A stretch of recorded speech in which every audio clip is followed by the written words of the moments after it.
Indeed, India correspondent Akshay Dongare joins us with the latest. Akshay, there are great expectations from Trump's Gaza peace plan, but from previous experiences, how fragile is it?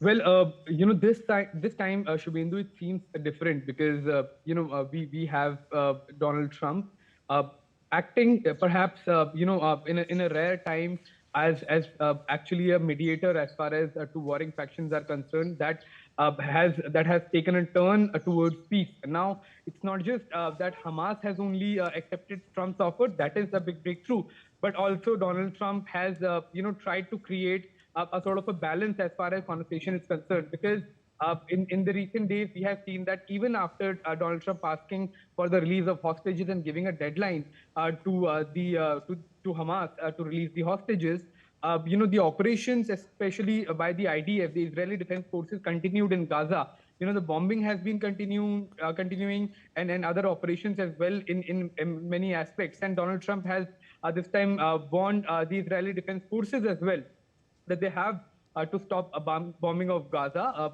with immediate effect as far as implementation of a peace plan is concerned. Because you cannot expect to keep on bombing one side and then expect them to agree for peace.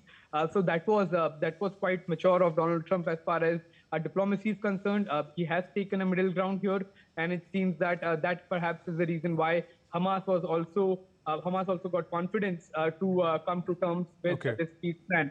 Now, the hostages will be released. As far as the peace plan is concerned, that is the big question, that how will it continue in the future? Because if the hostages are given back to Israel, there has to be certain guarantees that the IDF will stop their operations, in Gaza. They will evacuate from Gaza in a phased manner, as they have said in the peace plan, and that the forces that will be in Gaza, the restructuring and the forces that will be there to maintain peace, also act in a neutral manner. And what is going to be the formation, or rather the combination of the forces that will be in Gaza, that will also be quite important for the implementation of the peace plan, and also for the development of trust among the people of the region. One complication I want to highlight, Akshay, well, Hamas has agreed to most of the points except the point of disarmament. Could this be a sticking point with Prime Minister Netanyahu as in the past?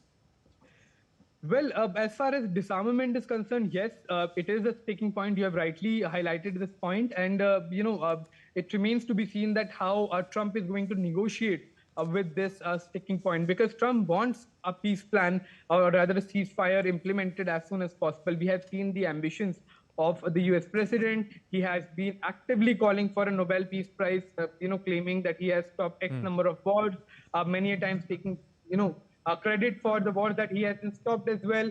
For example, the conflict between India and Pakistan after the terror attack inside India.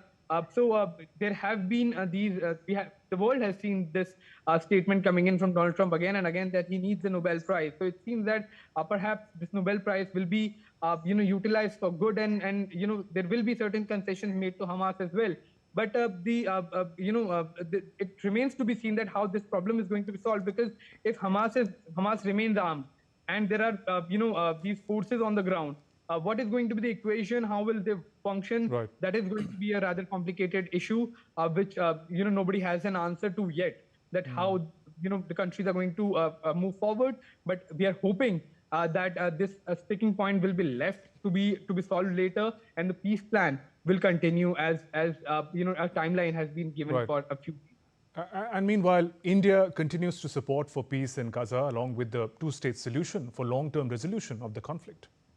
Well, India has always supported the two-state solution. In fact, since 1988, India has actively called for a two-state solution, establishment of Palestine as a territory, as a state.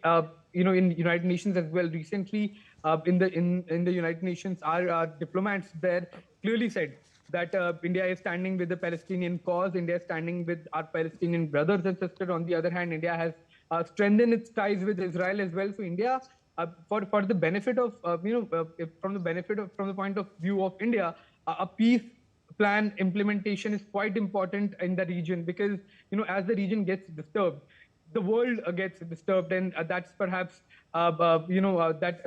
this region, because it's very close to India, it impacts India's ties with the countries there in the region as well.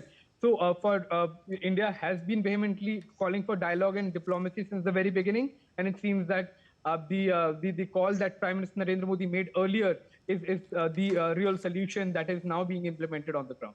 Right. Akshay, thank you for joining us with those insights and updates.